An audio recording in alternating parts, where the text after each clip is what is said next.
So today I'm here with Kevin Boucher, who is a mindset coach with lots of experience in the professional world as well as mentoring people personally, professionally.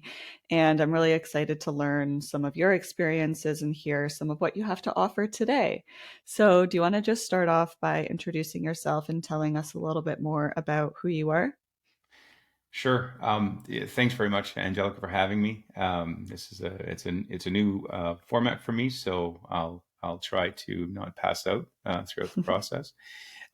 So, like you said, my name is Kevin Boucher, and I am a mindset coach. I've become a certified professional coach in the last couple of years with a company called IPEC out of the United States. So I have a couple of designations, which I'm a CPC, so Certified Professional Coach, and I'm also accredited with the ICF, the International Coaching Federation, as an associate certified coach. Um, and I'm also an entrepreneur. I own a large mortgage brokerage, or I actually have a partner, and myself own a large mortgage brokerage here in Toronto. And I have probably 35 years of business experience and sales and marketing background and those types of things. Amazing. And I always just love when people are kind of able to combine those passions with professional lives, personal lives. It's always just interesting to see kind of how people go in that direction. So I know you've also had a bit of a mental health journey to get you to where you are today. So if you're comfortable sharing, can you just explain a little bit about what that looked like and how it led you into this space? Yeah, I have absolutely had an interesting mental health journey. It was a kind of an interesting situation and I don't think this is so dissimilar for a lot of people. Um, I had a lot of success in my life. But like everybody else, I had some struggles, and so one of the things that I struggled with was weight, and so I had some issues around that, and I had a lot of issues around self image and those types of things. Um, and at the end of a marriage and all of that, and that all the struggles that sort of come with that. um, uh, I Everything was moving along pretty good. Things were sort of happening. It was good. I had my own business. But then I kind of burnt out and decided that I didn't want this business anymore. I didn't want to do the things that I was doing because I found myself to be pretty unhappy. And then I found a new partner. So I closed down one business with a partner and then opened another business. And I thought what I really wanted was I wanted kind of autonomy. I wanted somebody to run this business for me because it was sort of some of the stuff that I didn't want to do. And I got exactly what I wanted. But what I didn't understand is that I was walking into a world of this massive transition.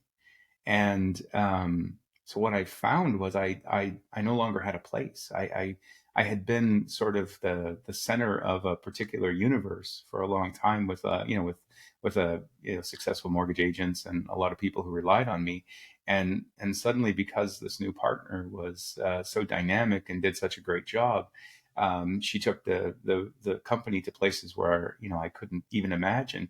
But I sort of felt like I didn't have a place anymore, and I didn't feel like I was really passionate about allowing the business to go in a different direction, because I think the industry had to go in a different direction.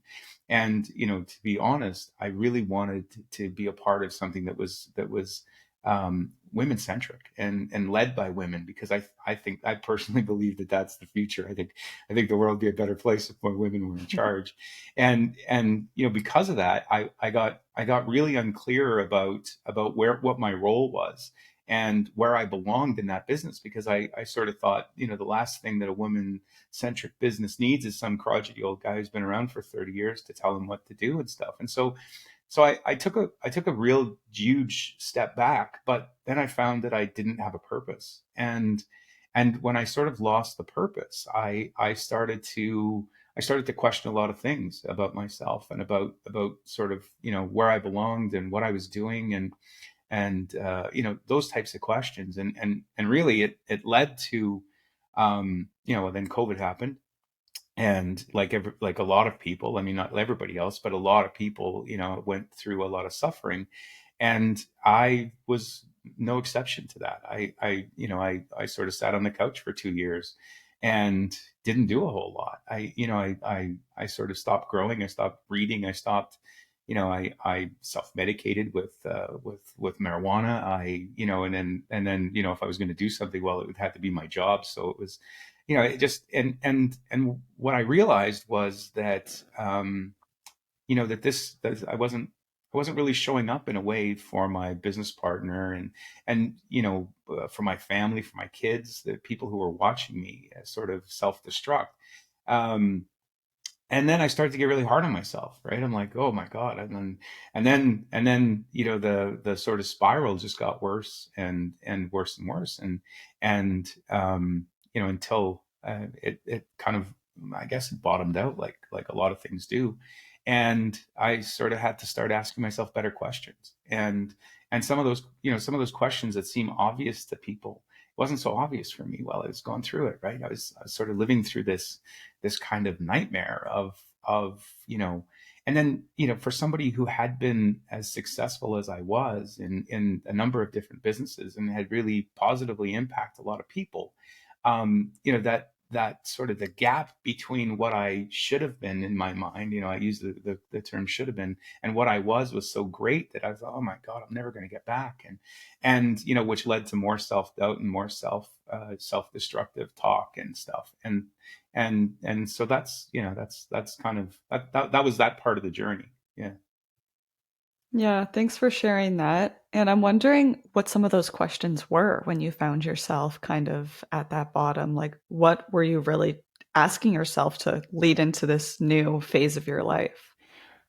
Well, I think the thing that led to the bottom really was, yeah, listen, there was a point, and if I'm being completely honest, I guess we should be on these, on a forum like this, is did I want to live, right? Like, it was so interesting, and I think the thing that sort of turned things around for me was in 2021, just after Halloween, I got kind of sick, and and that led me to, I got sick to the point where I didn't know what was wrong. I didn't want to go to the hospital because of COVID, and I didn't want to be subjected to that. And it wasn't COVID related, but it was sort of intestine related. I was having a problem there, and like I lost 40 pounds in like 10 days. And there was lots of physical ailments and stuff. And prior to that, I was sort of thinking, do I really want to, like do I want to live, right? Like those were questions that I was asking myself, and I wasn't really seeking help. And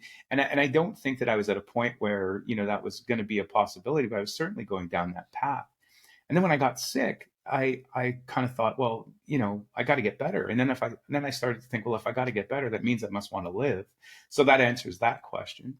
And then the second thing that happened, which was kind of cool, is I looked at myself and I thought, oh my God, like I look like a shriveled up old man. And that was my first thought. And at the time, I was carrying a considerable amount of weight before I got sick, and that sort of losing 40 pounds, I looked at myself and thought, oh well, yeah, I could work with this. And so two things happened there that was sort of the beginning of the bounce back, if that's an analogy I can use, is first of all, I decided that I wanted to live, and the second thing that I saw what a person could look like, after. And so, I didn't have a vision of that prior to that. And and then I started to ask myself a little better questions, right? And so if I really want to live, if this is the life I want, what life do I want? How do I show up as my best self? How do I improve? How do I get better? The questions I was asking myself prior to that was, what's wrong with you? You know how to do this, and why can't you do it? Why can't you work through this? Why can't you power through this? Why can't you, I mean, I was on anti-anxiety meds and depression meds and stuff, and all of those things, and why isn't this working? And well, what's wrong with you? And why are you flawed?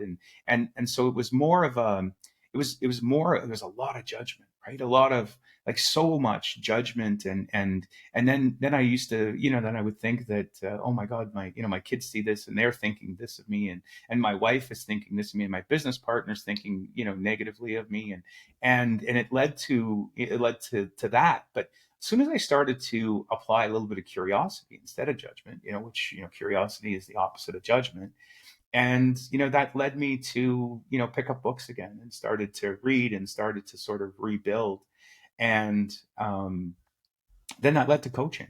Then I, at the end of 2021, I reached out to a coach, and his name is David Graham from M3, or Edge 3, I think is the name of his company. And he had spoke at one of our events, and I did one session with him, and I had a breakthrough, and I had some experience with coaching in the past, and but nothing like this. It was all high performance coaching, and it was that sort of thing, and I thought, this coaching thing is kind of cool, and then I started to think, well, maybe I don't need a coach. Maybe I need to become a coach. Maybe I need to sort of go down that path, and explore what that might look like and stuff. And that's really, that was the place that led me to, become a mindset coach, or become, first of all, a certified coach, and then to later, decide that my niche or my specialty was going to be in mindset, because really mindset is the key to everything, right? It's just, it's the jumping off point of all things, because if you think you can, or you think you can't, you're most likely right. And then it's a matter of shifting that energy into something that's more productive. I don't know if that That's answered your such question, but Yeah, no, it definitely did. I love what you were saying about like moving away from curiosity, or sorry, moving away from judgment into curiosity, and just the fact that mindset is such a big part of our lives, but it's such a hard thing to actually work with, like understand the depth of it and then yeah. actually apply it to our lives.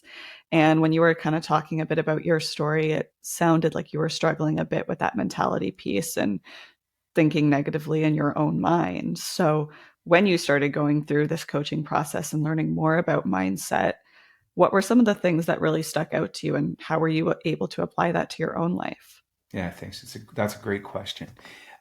So the first thing is I had to get really honest, right? I just, and not honest in a judgmental sort of way, honest in a way that it just, listen, this just is, right? We don't know where we're going sometimes, not because we can't see the future, but we don't even know where we are, right? Like where we really are.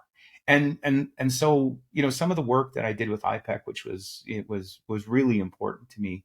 Um, I think the first thing that they sent me when I enrolled in the course was this, it was a 78 page thing about your life. And that was so helpful, because what it was a timeline of what my life. I mean, the question was, well, where were you born? And what was your describe a time in your life when, and it kind of gave me a timeline, and I started to really kind of understand, that despite the amount of success that I had, there was, it wasn't fueled by the right stuff, right? There was some of it that was fueled by some things that I believed about myself that were untrue, and then there was a lot of stuff that was just fear, right? It was, I had experiences in my life where I was a workaholic, and I missed, I probably missed the first 8 or 10 years of my kids' lives and stuff. And I look back at that, and I think there was some things that I was carrying some shame, and I was, there was some guilt around a lot of that stuff, and being able to be honest in a non-judgmental way, just looking at it, for what, not for what was right or what was wrong and what was good and what was bad, but really just what was. And that was kind of where everything started to shift, right? And then, it was funny when I filled out that form. Then the next thing is, where are you now, and what's, and so I had to sort of come up with what I thought I was, and then when I filled it out, then I went through module one with IPEC, and then I thought, yeah, there's something that doesn't seem like it's in alignment. So I went back and I looked at that form, and what I found was that when I looked at that form that the second form I filled out, it was like, well, that's my ideal self, right? But that's not really who I am. Maybe that's a vision of what I can be, but it's not really who I am. And then they talk about walking your talk, and being true to yourself and being honest about that. And so that sort of shook me, and I'm like, well, I wrote this as if my wife got a hold of it, if my business partner got a hold of it, what I'd want them to think of me, but this is not who I am. And there was power in that, right? There was a lot of kind of, that's okay. It's okay that I'm not this person, because my journey's not over yet. It's a journey. And so then I started to sort of, just reconstruct my journey from there, and started to make some changes. Yeah, so that's kind of that's the best way I could describe that. Yeah, that's such a powerful exercise. And I think most people would kind of go the same direction that you went in, like Hmm. creating your ideal self on Yeah. paper, but being honest with yourself about where you're at. Like, it's great to list all the things you're super great at and whatever, but it's also super, super important to acknowledge some of your weaknesses and things that Hmm. you can improve on. I think that is where most people's growth happens, is acknowledging some of those lower aspects of your life and figuring out how you can use the things you're great at to improve those other things. So I think the honesty piece is such an important part of everybody's growth journey. Yeah. Uh, Absolutely. I look back at that time. Those, I call them the dark period, but I look back at that sort of dark period, and for me, I'm grateful for it, right? Because what I learned, and I knew this in other parts of my life, right? Like I wasn't a believer in failure. I didn't think that failure existed. I think that failure is not the opposite of success, and failure is the pathway to success, right? Einstein was asked, how can you fail 10,000 times in building the incandescent light bulb? He says, I didn't. I found 10,000 ways that didn't work. All I needed to do was find one way that worked, right? And when you apply that thinking to what was going on, it releases you from judgment, right? It's not good or bad. It just is, right? Like, it sucked that I was going through it, but it was great that I was going through it, because I was able to become the person that I've become out the other end. Wouldn't it be great if we were all born perfect? Well, so first of all, I don't believe perfection exists, right? And I think that that's a construct that the media, and especially like people who go through who are on social media. I think that's why my initial comment here was, this is not a medium that I'm comfortable with, is because the first thing I coached on was my absolute terror of social media, because like it can be a great force, a uniting force, but it can also tear people down, right? Because they build these ideas of what you should be, and I'm like, well, should be compared to who, right? Like, who says you should do anything? Who says it's right for you? Who says that this body image is important? Who says that any of that stuff? I think it's terribly unhealthy, and I think that that's one of the things that leads to a lot of this mental health, the crisis that exists right now. And I'm so grateful for a platform like this that calls it what it is, right? Like, it's a mental health crisis, and I think it's amazing that you have a platform that's dedicated to improving mental health and understanding mental health. So there's just so much respect and gratitude for what you do. Thank you. That is very sweet, and I appreciate that. But I totally get what you're saying about social media, and I think the biggest thing with that is, like, you don't know what's true. You never Right. see what's going on beyond the one post that you see. Right. There's the editing, the filters that are like directly related to body image and social comparison. But then there's also like only posting your highlight reels and not seeing other people's lows. So if you're going through a low and you're only seeing all these great things online, you really do start to internalize that and look at yourself negatively. Mhm. Absolutely. And I think, one thing that I learned through coaching, and just through the whole coaching process, is that, vulnerability is not a weakness, right? Vulnerability is a superpower. Like, it really is. And I connect with people because I'm I am who I am, right? I mean, I'm emotional. It's part of my journey. So it makes me emotional. And I was fully invested in this because, I decided to live, right? And then I got to choose the quality of the life that I wanted to live. I think there's power in that. But you can't really come to those grips if you're just not going to be real, right? And be authentic. You have to line up authentically with who you are as a person. And it's when you're not in alignment, when you're trying to be something that somebody says that you are, or trying to be something you're not, that's when things sort of go off the rails, right? And so I look at my dark period as a time when I I I I was in transition. I stopped being the person that I was, and I needed to become the person that I was going to become. And that was a necessary part of my journey. And if I don't share that part of my journey, like if all I tell you is I'm great, and this is why I'm great, and this is why I think you should think I'm great, then I just don't think that there's authentic. That's not authentically who I am, right? There's no authenticity in that. And you have to embrace yourself for what you are, because the only question at the end of the day, when things started to really sort of come together for me, I asked myself one question, and that was, do I love myself? Right. And that was the goal. The goal was self love, and liking the person that you see in the mirror every day, because you can't shake that person, right? That person is there. Like it's always, that person's always staring back at you. And so then it became, well, how do I improve the relationship I have with myself? And an interesting thing happened is when I started to improve the relationship I had with myself, every relationship in my life improved, right? And there's people I've heard, so for eons, you can't love yourself, you can't love anybody else more than you love yourself. And I thought, that's just garbage, right? But it's so true. Like it's so true, and it's so true from experience, right? And so the most important thing that people can do is work on themselves, right? And that's the whole idea that coaching is, and what it allows me to do. It's a sort of a microcosm of what I've done for a lot of I didn't take a lot of pride in the success that I had. I didn't take time to pat myself on the back and stuff.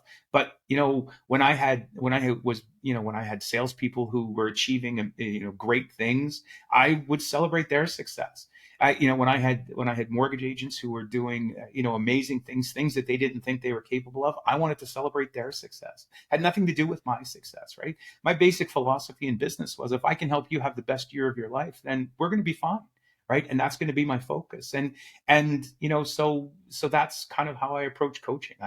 Approach coaching was, listen, let's get you unstuck, right? Let's find a way to get you to a point of actually liking yourself, and then eventually loving yourself. And because I know what the impact was for me and the transformation for me, like it was, if that's really what I want for other people, right? I just want to be a part of their journey, and I just want to help them along, to achieve whatever level of success that they're able to achieve. And not because there's something in it for me, but be, because I'm kind of the example, right? Like, just to give you an example. um 12 months ago, I was about 275 pounds, and today I'm less than 200 pounds. So, you go on that journey not because of body positivity or because of anything like that, but like, I was diabetic, I was hypertensive, I had high cholesterol, I had to have my knees replaced. I mean, I'm 55 years old, and I was, I was going to have my knees replaced, and then probably replace them again in 10 or 15 years. Like all of those things just seemed like they were hideous to me, right? And so what I've effectively been able to do by adjusting, who I was as a person and how I showed up, but also adjusting my mindset, was I was able to drop 70 pounds. Or 75 pounds. I was able to cure a chronic illness, right? I was able to cure hypertension. I don't take diabetes medication anymore. I don't take any type of antidepressants or any type of anti-anxiety medication. So I was able to break free of all of that stuff. And not to say that that stuff is bad, but if there's a way that you can manage your life without it, then it became a choice, then what's wrong with making that choice? And so that was the choice that I made for myself. And not everybody wants to make that choice, but for me, it worked. And it truly was transformational. right? Like I remember having a conversation with my wife, and it was kind of in the dark time, and I said, so how would you characterize our relationship? And she says, we're kind of roommates. And that kind of like that was hard, right? That was like, oh my God, like roommates. Wow. The love of my life is my roommate. Sorry. It's okay. So I knew change needed to be made. And, I think the most important thing I can say today is like, we're not roommates, right? Like we're partners, we're life partners. We're falling in love again, right? So is there practical, is there practical uh, solutions? Yes, absolutely. Right? Is it work? Sure, it is. Of course, it's work. Is it worth it? For me, it's worth everything. Right? It's the difference. It's the difference between living the life that you want to live and living the life that's foisted upon you. Right? That you think you have to live. Thank you so much for sharing all of that.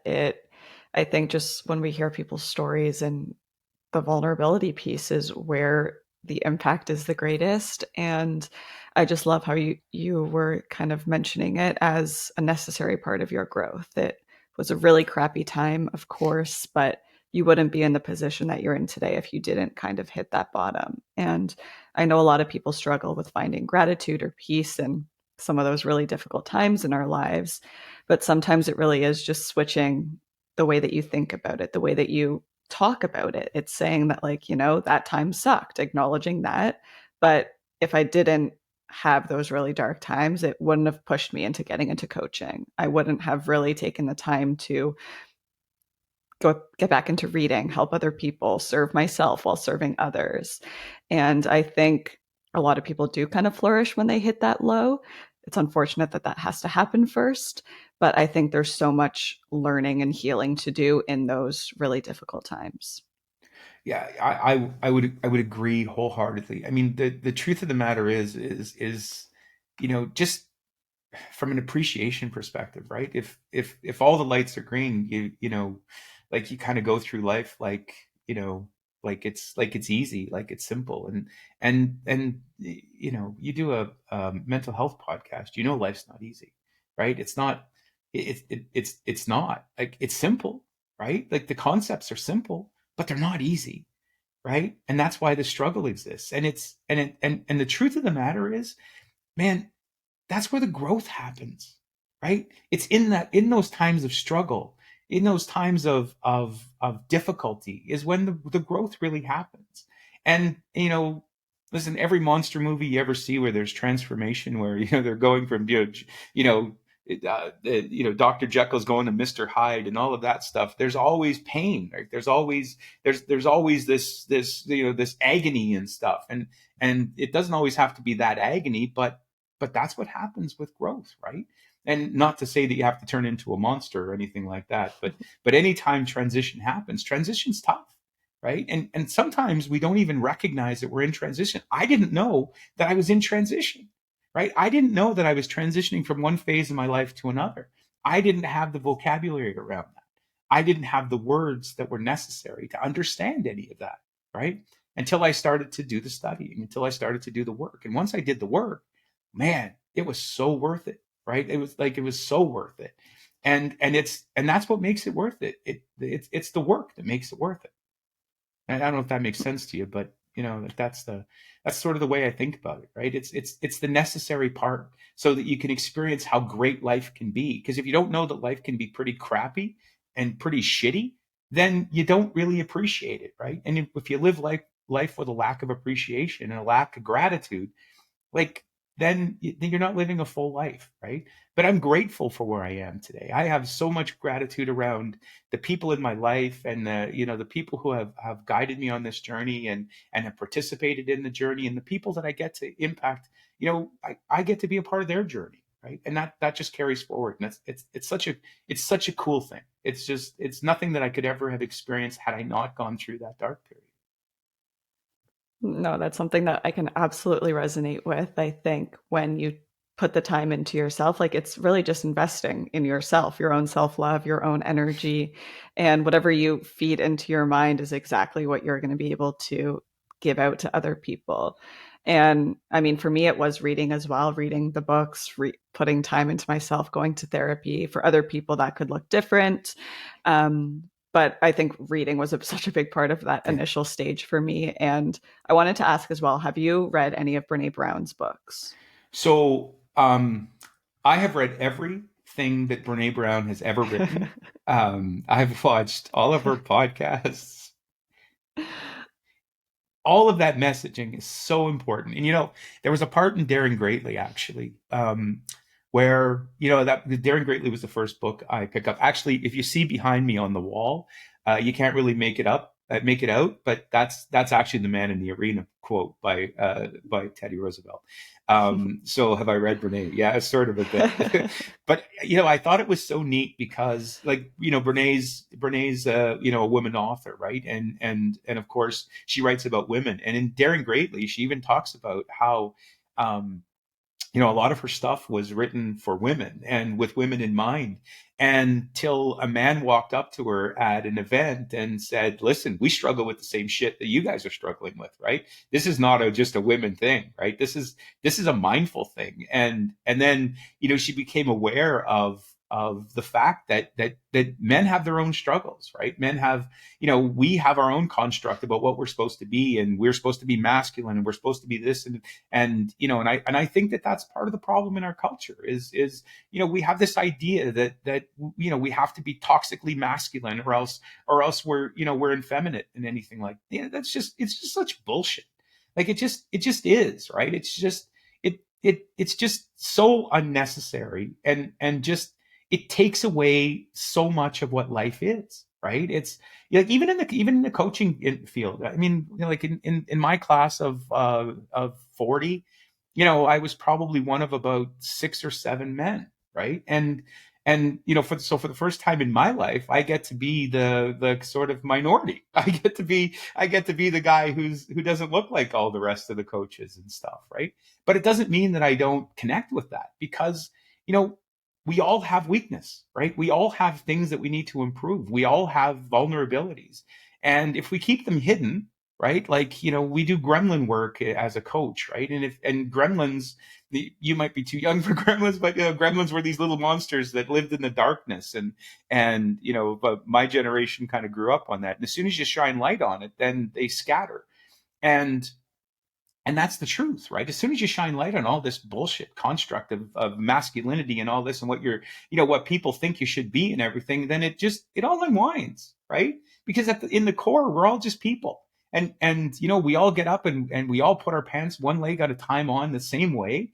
And like these ideas that you have to be a certain thing and stuff. And so for me, Brene Brown crushed that whole concept, right? It brought me in touch with who I was as a person, not as a man, but as a person, because we're people first, right? And then, all the rest of it is just all the bullshit that people put on us, and all the labels and all the stuff. And, it just creates a dogma around, what you're supposed to be, and who the hell's supposed to be by whose standards. Right. And so, yeah, it's awesome that you asked me about Verde, but yeah, absolutely read everything, like everything.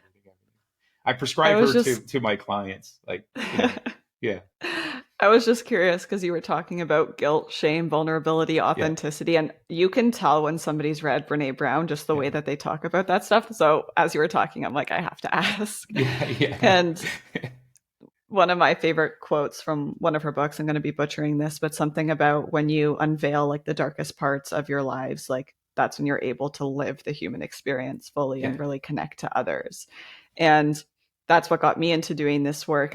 Sounds like that's what also got you into doing this work. So it's just so powerful that when you can really learn to understand the true power of vulnerability and what it can create, not only for yourself, but for other people, it really just lets you tap into those dark parts of your life and reframe them in a way that's beneficial for everybody. yeah. There's freedom in it, right? And again, this is probably yeah, some of your audience might have can maybe resonate with this, but there's a scene in 8 Mile, the last rap battle that Eminem's character is having, where he stands up on stage and he says, "Yes, I'm white trash," and like he says all the stuff that you could pick apart. Yeah, my mom's a whore, whatever, all of that stuff, and at the end, he just sort of drops the mic, and then the guy he's having the rap battle against, there he has no power, right? Because there's nothing in the darkness anymore. It's just light. And he shined the light on himself and said, "Yeah, so what? What are you going to say about it?" And there's nothing to say anymore, right?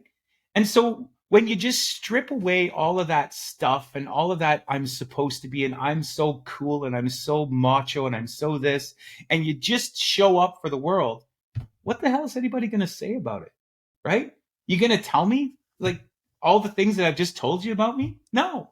Right? So it strips the power from the adversary. It makes it real, because, and then there's a connection, right? Because, he connected with the audience because he was honest and he was authentic.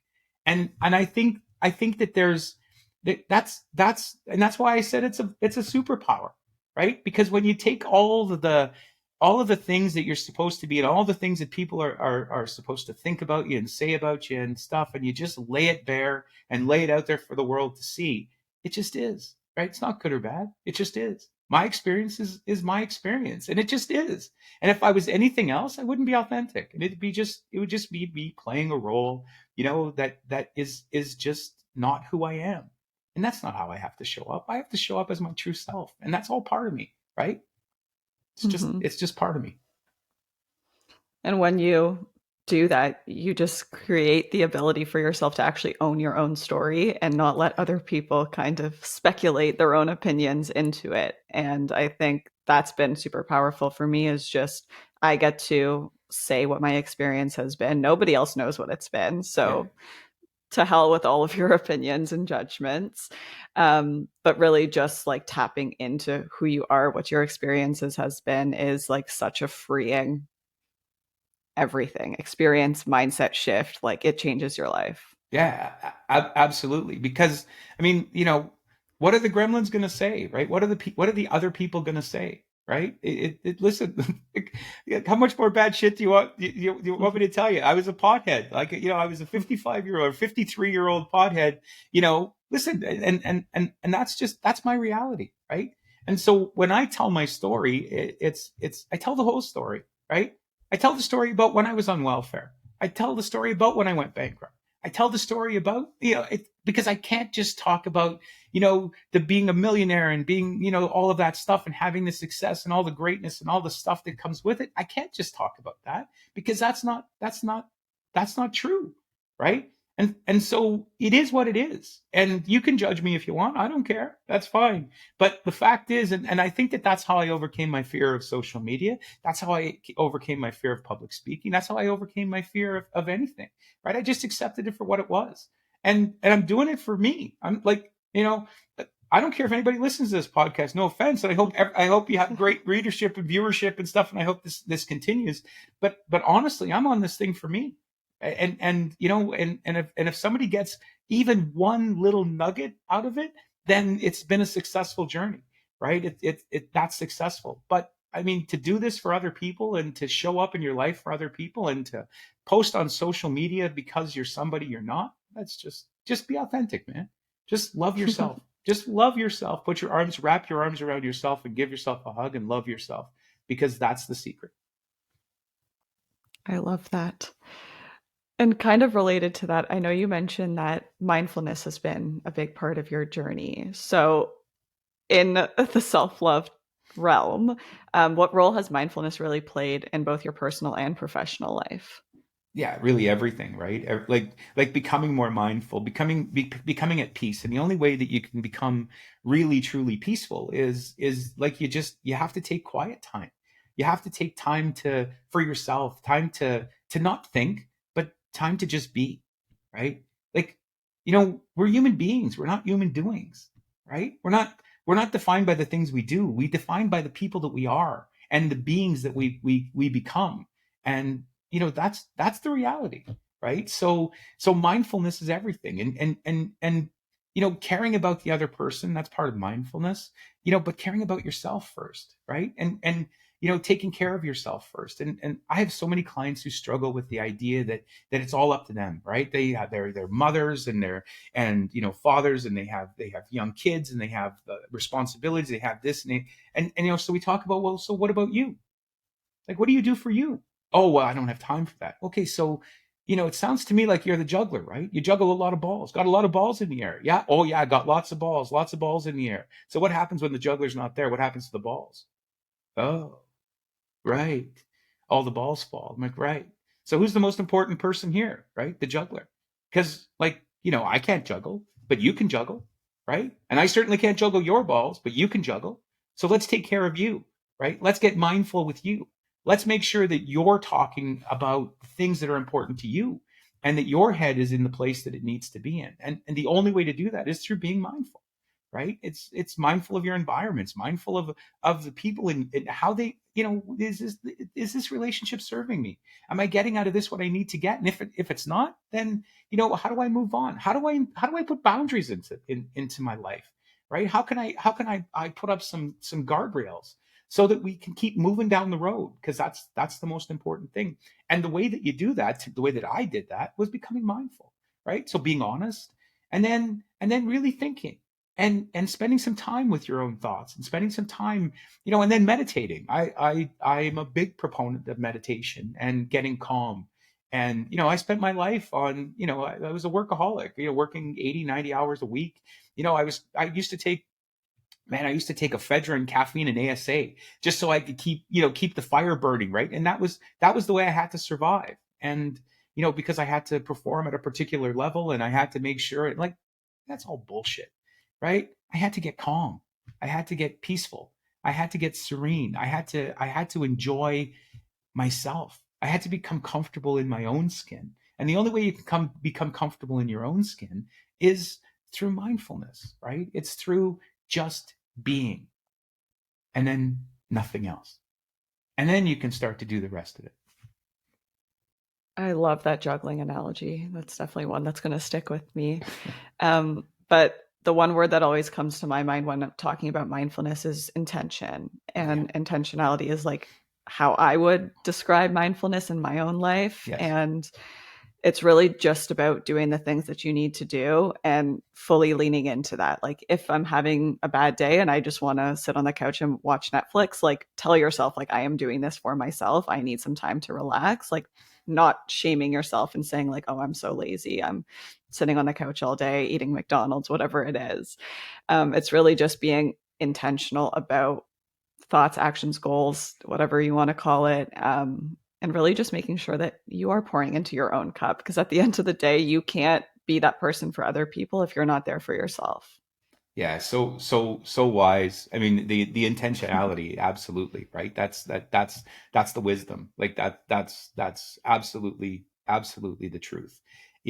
I mean, it doesn't matter that you're sitting on the couch eating McDonald's.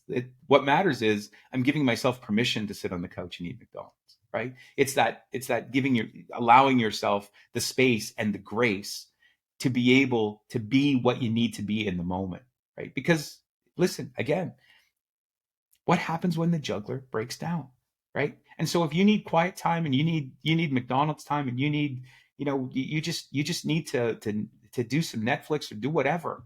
I mean, that's what you need to do. And you need to be able to give yourself permission, because that's what you should be doing in the moment. You shouldn't be doing whatever other people want you to do, right? Because that's their shit. That's not your shit. You need, like, and you need to feel comfortable with that, right? It is so critical. Like, one of the things that we work on, with coaching, and we delve into, and I'm glad you mentioned intentionality. Um, but we work on, like, we make decisions, using, there's four components to making a decision, right?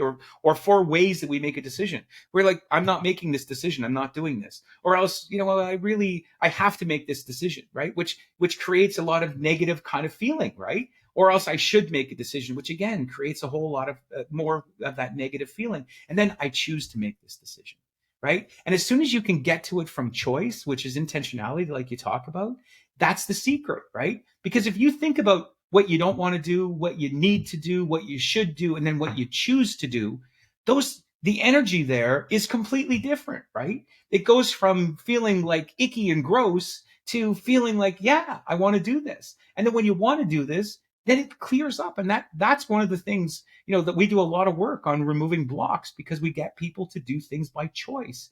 And we get, we focus on awareness. We focus on acceptance, right? We focus on just trusting the process and being in the moment. And when we can do that, that's exactly what that does. And intentionality is a wonderful sort of catch-all for all of that stuff.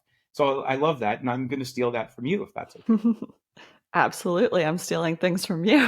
Perfect. That's all this is about, honestly. And you have just said so many amazing things throughout this whole conversation. And hopefully, if people are listening to this, they can take one thing away. That's always my goal. Just even if it's one small mindset shift, one idea that you can apply to your own life, like that's all I'm trying to do here. And on that note, I kind of wanted to wrap up this conversation with any advice that you would give to anyone who is currently going through a difficult life transition or who feels stuck in their growth journey. Yeah. But the best advice is that it's real, right? It's real, and you're in it. And, because you're in it, you're in it.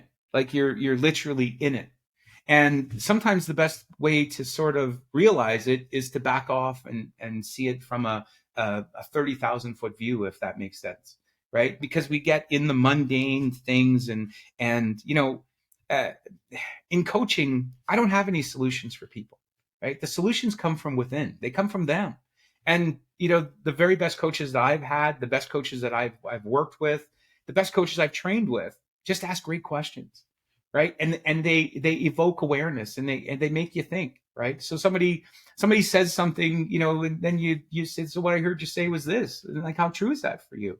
And they're like, oh my God, I can't believe I said that, right? Because you're in the minutia of what's going on. You're in there pulling the strings and stuff like that, and that's natural, right? It's completely natural. It's understandable that you're in that, because like, you're in your life. I don't know what it's like in your life, but I know what you're telling me. I know what you're saying to me, right? And I can kind of play that back to you a little bit. And I'm a bit of a mirror, right? So, but I'm a mirror without judgment. I create a space where it's a judgment-free zone, right? There is no judgment in this space, because I don't deal with what's right or wrong. I just deal with what is, right? You've got lots of friends who have lots of advice and stuff, and they're all meaning well. Like, these are all well-meaning, like wonderful people, but they have a dog in the fight, and I don't have a dog in the fight, right? And so as a coach, when you're in transition, and I know this from personal experience, I had no idea I was in transition. I had no idea what I was going through until I started to learn about transition and what the language around transition was, right? I like, going back to Brene Brown, one of the neat things that her last HBO special was all about creating a language for feelings, right? Like what anguish meant. And if we don't really think what anguish really means and what it feels like. So when we have this feeling, there's a word for it. It's anguish. And once you're able to define that feeling, well, now you can start moving it forward, right? It's like, one of the first things we do with those gremlins, those little voices that are in the, you can't, you're not good enough, you're not smart enough, you're not pretty enough, is we name them, right? And once it has a name, well, then you're shining light on it. And once you shine light on it, well, now you can, it's a solvable, there's a solution to it, right? Something becomes solvable. And that's really what we help people do. We help people get to the point where they recognize the things in their own minds and in their own way. Sometimes it's them, and sometimes it's other relationships, and sometimes it's other things. But that's really what I think the key is to recognize where you're at. And when you're in transition, because you're the one transitioning, you don't realize it, right? And like, when you're in a race car, I got to believe these guys who drive F1 cars at 200 miles an hour around hairpin corners, they don't see how fast they're going, right? They just memorize, this is where I have to do this, and this is where I have to do that. Everybody else sitting on the outside watching it go, going, holy Christ, look at that, right? This is unbelievable. And it's because, like, they're focused on one thing, and that's keeping it on the road, right? We're in the stands in wonderment. You know, it's almost like a racehorse, right? You see a racehorse, what do? They put blinders on that thing so it doesn't look side to side. Well, most people who are living their lives, they're living their lives with blinders, because if they look side to side, they might tumble, and they don't want to tumble. They just want to keep doing what they're doing. And you know, thinking of the old ways, thinking about all the things that got them there. Well, it's not the things that got you there that's going to get you to the next step. It's the things you don't know yet. And so that's the part of uncovering, and that's the part of discovery and journey. I hope that answers your question. There's like a bunch of different metaphors there, but No, absolutely. I think all the different directions are great because different people will resonate with different things. yeah, absolutely. Um, but honestly, I've learned so much from just having this conversation. And I think it's so empowering, inspiring, however you want to call it, to just hear these stories of people who have, had all this great success, but then went through a really dark period. And then how you're kind of coming back up. Like life is a roller coaster. That's what it is. Yeah. And you're going to have really great days and really shitty days. And I think it's just so powerful when we hear these stories and kind of share what mindset switches you've made, what relationship changes you've made. Like just when you hear these little things, you know that there's somebody else out there going through the same thing. And it changes the world. So thank you so much for everything that you're doing and for all the inner work that you're doing on yourself to be able to serve yourself and others. And I just really have appreciated our conversation today, Kevin. So thank you so much. Thanks, Angelica. Again, I can't speak, I can't say enough good things about the platform you have, and about what you're giving back to, especially, you know, people of your generation. I have kids of your age, and you know the struggles that they have and stuff. They need people like you to shine a light on it. And thank you so much for shining a light on it. You're amazing. This whole process, this whole experience has been absolutely amazing. So just there's so much gratitude and so much appreciation. Thank you so much. Thank you.